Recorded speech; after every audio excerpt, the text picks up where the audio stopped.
avec la réussite qu'il a eue dans les 2 Coupes du Monde qu'il a eu à disputer. Et en fait, avec Mbappé, moi, je vais être obligé d'attendre la fin du tournoi. Parce que, mais même la fin du tournoi, mais même après la phase de groupe, parce qu'on ne sait jamais, parce que c'est tellement un monstre de tournoi, un monstre pour se transformer sur une action, sur 10 secondes, sur 5 minutes, que dans une Coupe du Monde, ce joueur-là... On n'a pas trop vu ça. De quoi? Ça fait longtemps qu'on n'a pas vu ça. Moi, je te parle en tournoi.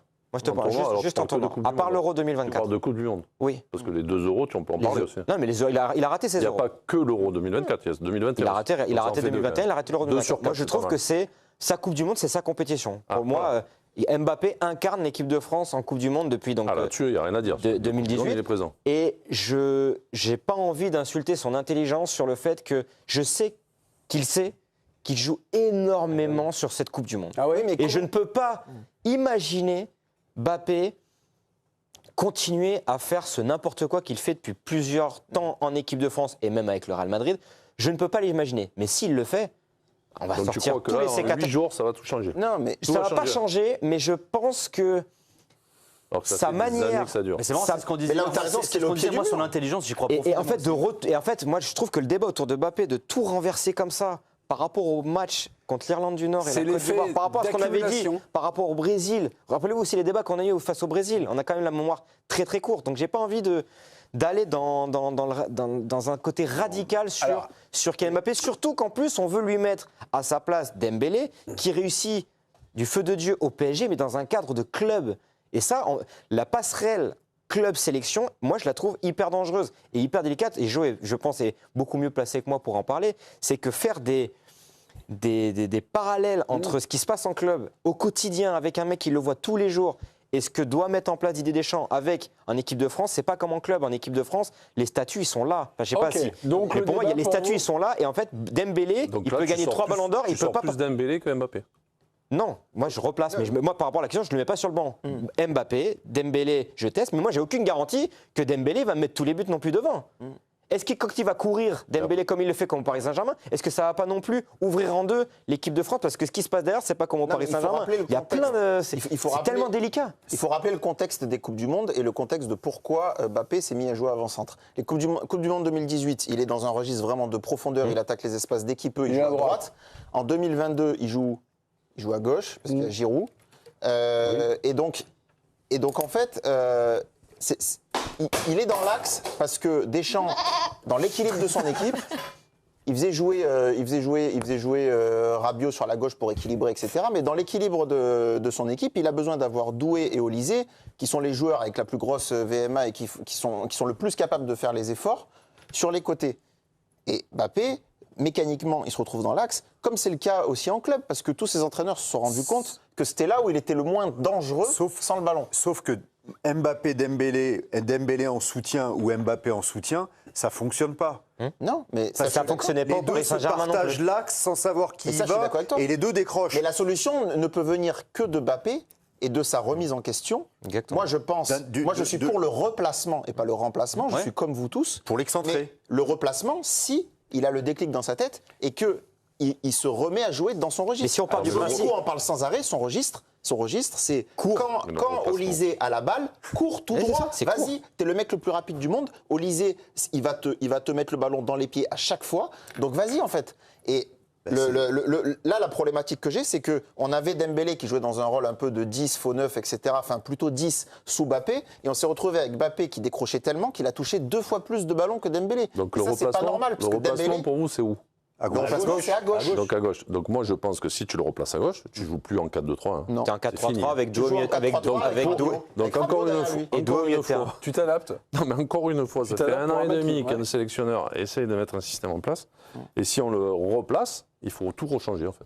Pour lui. Mais Oui, c'est pour mais ça que ça en n'arrivera pas non 4-3-3, plus. c'est pas un Il système jouera comme jamais à le gauche PSG. non plus. Non mais c'est pas Par rapport à Donc, l'exposition je pense aussi- défensive. Je pense aussi Non mais qu'à Joe, gauche. c'est pas scandaleux de repasser en 4-3-3 compte tenu de Non, ça. c'est Mais pas mais scandaleux. s'il c'est passe quand en même 4-3-3, il ne mettra pas Mbappé à gauche. de Mais même Deschamps. en 4-3-3, s'il fait pas les efforts, il va te mettre un wide. Bien sûr. Mais tu peux jouer en Donc, 4-3-3. tu donc peux jouer il en bougera 4-3-3. pas. Donc pour moi, ça bougera Joe, jamais. tu peux jouer en 4-3-3 avec les mêmes joueurs. Tu mets Tchouaméni Sentinelle et Rabiot Doué, il peut le faire, Mais Doué. là où je suis d'accord avec Joe, c'est que en fait, ça n'arrivera pas. Donc en fait, pour moi, ça dépend de c'est ce que je disais, ça dépend de la Si, parce connexion que le 4-3-3 peut arriver, Thomas. avec Mbappé à gauche. Ah, j'y crois pas une seconde, mais jamais de la vie. Vraiment. Tu ne peux pas écarter la possibilité qu'à un moment donné, ils se parlent tous. Parce que. On va en parler. Ça dépend trop de ce que veut faire Mbappé de sa Coupe du Monde. Ça dépend trop de ça. On est dépendant de ce qu'Mbappé va mettre sur le terrain en termes d'intelligence. Il ne faut pas écarter la possibilité. Pas à 100%, mais beaucoup. Oui, mais Deschamps, très pragmatique, il va partir, il a envie de gagner sa Coupe du Monde. Olysée, tu vas le dire toi-même tout à l'heure, il est en train de prendre les clés. C'est lui le joueur le plus important du secteur. Mais il est à droite, il a son poste. Dembélé, il est ballon d'or. Donc en fait, dans l'environnement d'Mbappé, tu as des joueurs qui deviennent plus importants. Dembélé aurait parlé aussi. Donc ils peuvent se parler entre eux à un moment. Depuis dimanche, peut accepter d'aller à gauche. Depuis dimanche, Loïc Tanzi nous a appris qu'Ousmane Dembélé avait demandé à Kylian Mbappé de défendre en équipe de France. J'ai préparé un petit document que vous connaissez tous, vous l'avez tous vu, mais vous allez voir Luis Enrique, il y a 3 ans, qui nous fait un documentaire sur lui-même, ses années PSG, ses Movistar. À un moment, il va parler, choper Kylian Mbappé, et vous allez voir que c'est annonciateur de tout ce qui s'est passé.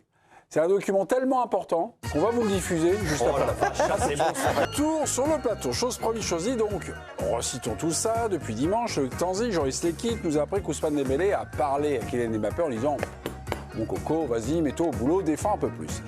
Maintenant, on va repasser un document que vous connaissez. Documentaire Luis Enrique, il y a 3 ans. Il est coach du PSG. Il convoque Kylian Mbappé. Petit briefing. Vous allez voir ce document qui a pris, on va dire, une profondeur, de la valeur. Regardez, écoutez attentivement Luis Enrique, alors coach de Kylian Mbappé. Me gustaba Michael Jordan. Michael Jordan cogía de los huevos a todos sus compañeros y se ponía a defender como un hijo de puta. Tú tienes que dar ese ejemplo, primero como persona y como jugador, de ir a presionar. Vas a tener a Cubarsí, vas a ser tú el que marque a Cubarsí y a Ter Stegen. Y te vas a pegar todo el partido presionando a Cubarsí que no avance y presionando a Ter Stegen para que juegue rápido. Y volviendo rápido. ¿Para qué? Para ser un líder.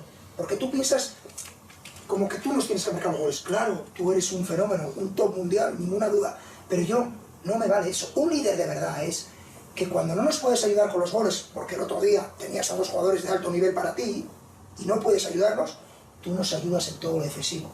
Coges así y dices, chavales, línea defensiva, quedaros ahí 4, que yo voy a coger a mis 2 compañeros, porque si tú solo presionas, es la hostia. Pero si encima coges a Ousmane, y a Colomboani, o a Barcola, o a Gonzalo, o a Marco Asensio, y te pones tú como ejemplo a presionar, ¿sabes lo que tenemos? Una puta máquina de equipo. Eso es lo que yo quiero que hagas tú, como líder aquí. Los 2 meses que te quedan. Yo quiero que te vayas de aquí por la puerta grande. Kiki, ninguna duda. Pero te lo tienes que ganar. Y te lo tienes que ganar no atacando. Atacando ya sé que eres Dios. Atacando no hay nadie como tú. Ya lo sé. Pero el día que tú no ataques, tienes que ser el mejor jugador de la historia defendiendo. Eso es un líder. Eso es Michael Jordan. ¿Sí? Sí. ¿Te queda claro? Sí. Pues ya te explicaré el ataque mañana. Vale. Gracias.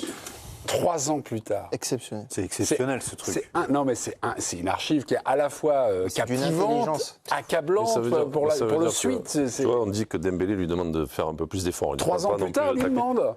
Mais si 3 ans après, oui. avec la force qu'il met Luis Enrique, il n'y a pas une évolution, une connexion, parce que tout ce qu'il dit, c'est juste. Non, mais ça s'est réalisé. Et puis en plus, non, mais ça s'est réalisé. Mais quand il dit tu vas sur mais en plus, il prend un exemple. Stegen, ensuite tu reviens, c'est exactement ce que fait Dembélé depuis 2 ans. Exactement. Et il prend un exemple de peut-être le plus grand sportif de tous les temps. Donc il te compare à lui. Donc si tu n'arrives pas à comprendre et à évoluer après ça, c'est pour ça que je suis désespéré. Ça devient très compliqué. Qui grimpe au rideau quand on te parle comme ça. Bah ouais. Et surtout, tu changes, quoi. Tu vois et en plus, je trouve qu'il y a beaucoup d'amour. Il y a beaucoup de trucs. Je pense qu'il est très sincère. Il y a de l'admiration, il touche les cordes sensibles. Le problème, c'est ce qu'on lui dit derrière, Régis. Est-ce que les gens autour de lui disent derrière, là, ce qu'il a fait sur Movistar, c'est exceptionnel. Écoute-le et tu verras, tu vas aller tout en haut. Ou est-ce qu'on lui dit, parce qu'on a entendu son père Wilfried qui disait non, mais on en a parlé hier, mais Wilfried qui disait mais Kylian, ça, faire ce que fait Dembélé, c'est pas pour lui. C'est pas pour lui. Il le fera pas. Mais en fait, on est en 2026. On est d'accord que la vidéo, là, c'est juste avant qu'il se barre. Ouais, c'est déjà ce qu'il lui dit les 3 mois qui te restent. Moi, le problème de ce truc-là, c'est que moi, comme toi, ça me touche ce que dit Luis Enrique, mais il y a tout le contexte. Mbappé sait déjà qu'il va se barrer, il essaye de le maintenir un peu éveillé à ce truc-là. Et surtout, on touche quand même du doigt un truc, et on avait déjà un peu le débat hier, on parle de l'intelligence de Mbappé. Alors, qu'il l'est pas, est-ce qu'il va l'avoir, est-ce qu'il va réussir à évoluer ou pas? Mais il y a un moment là, qui est-ce qui tient l'équipe là? Qui tient le discours? Mais c'est l'entraîneur. Moi, je veux bien, c'est-à-dire que on a l'impression que Mbappé décide de tout en équipe de France. Mais il y a un moment, Luis Enrique, il a décidé d'avoir ce discours-là avec lui. Il a décidé à un moment de le mettre sur le banc. Luis Enrique l'a fait. Si demain Kylian Mbappé, il ne satisfait pas et il pose problème à ses coéquipiers, il y a un sélectionneur, un entraîneur qui est là, c'est à lui de prendre les décisions. Là, typiquement, moi je vois ça, je suis subjugué, mais parce qu'on a un entraîneur qui tient un discours, qui parle en termes d'équipe. On l'a suffisamment dit ici. Dembélé aujourd'hui va parler, c'est lui l'exemple. Et d'ailleurs, c'est marrant parce que c'est exactement ce que vous dites. Ce que dit là Luis Enrique, c'est ce que Dembélé fait. Dembélé il est devenu ballon d'or depuis. C'est lui qui va parler à Mbappé. Mais c'est pas à Dembélé d'aller parler à Mbappé. C'est au sélectionneur d'aller le voir et de lui dire bon bah voilà ce qu'on attend de toi. On a une Coupe du Monde à aller gagner. Les 3 mois qui te restent, voilà. Moi il me reste 3 semaines moi. Et bah faut le faire. On n'est pas dans la même logique de management et de coaching non plus et d'objectifs. Mais on s'en fout. C'est lui le coach, Tom. Oui, mais quand tu abordes un tournoi, je pense que les statuts sont pas les mêmes que dans une équipe où tu entraînes tous les jours, où tu as une Ligue des Champions à aller chercher. Moi, je pense quand même que c'est deux choses différentes. On essaye de faire des similitudes entre club et sélection, et je trouve que c'est... C'est le comportement. Mais non, mais là, quoi qu'il arrive, tu as un sélectionneur, c'est lui qui prend... De toute façon, alors là, il va se barrer, Deschamps. Quoi qu'il arrive, on connaît le dénouement. Mais si l'équipe de France fait une mauvaise Coupe du Monde, que Mbappé est montré du doigt, mais c'est Deschamps qui mangera, quoi qu'il arrive. C'est pas Dembélé qui va... je pense que Mbappé prendra cher. Oui, il prendra cher, mais il ne sautera pas. Et vous pensez que ce que Luis Enrique dit dans la vidéo en 2023 à Mbappé, aucun autre entraîneur ou sélectionneur ne lui a dit depuis? Bruno Irles? Non, mais. Depuis? Non, depuis. Ah, depuis. Ouais. Mais bien sûr que si. Il n'y a pas eu Luis Enrique en 2023 et plus rien pendant 3 ans. C'est la seule fois où ça a été filmé. Donc, comme dit Jo, si en 2023, ça lui est passé d'une oreille et sorti sur l'autre, l'espoir que. Et tu penses que les autres entraîneurs, ils lui ont dit? Ce que l'a dit Enrique? Je pense. L'attraper comme ça, là? Parce que là, c'est un pas... vrai discours non, mais peut-être pas. En Je disant vois pas Xabi Alonso et Arbeloa lui dire ça, moi. Donc ça, on lui a jamais dit depuis 3 ans. Bah, j'en sais rien, mais... Alors, Alonso peut-être. En tout cas, ce que moi je vois, ce qu'on lui a dit il y a 3 ans et que ça n'a pas trop bougé. Quoi. Et ils bossent les entraîneurs, ils laissent pas leur attaquant dans un coin en lui demandant... Ouais, mais on le voit pas sur le terrain. Sans lui donner de consignes. On le voit pas faire sur On le le terrain. voit pas, c'est normal, il n'y a pas toutes les consignes des coachs. Non, mais on le voit pas sur le terrain, lui, le faire. Non, on le voit pas, mais donc il continue. Et est-ce que Deschamps lui a dit? Non, mais de toute façon, Arbeloa l'a dit en conf de presse il n'y a pas si longtemps que ça. La question lui avait été posée du travail défensif de Mbappé, qui était l'un des joueurs qui courait le moins en Liga d'ailleurs cette saison. Et Arbeloa a dit mais moi, je ne lui demande pas de défendre à Mbappé. Moi, je lui demande de marquer des buts. Il assumait totalement le fait que ce qu'il demandait à Mbappé, ce n'était pas ce que dit Luis Enrique, par exemple, dans cette vidéo-là. OK. La Coupe du Monde donc, commence avec cette question qui est Mbappé est-il capable de changer? Je pense que ça va nous tenir pas mal de fois et on pourra peut-être rediffuser le Luis Enrique, l'histoire de désespérance. Bon.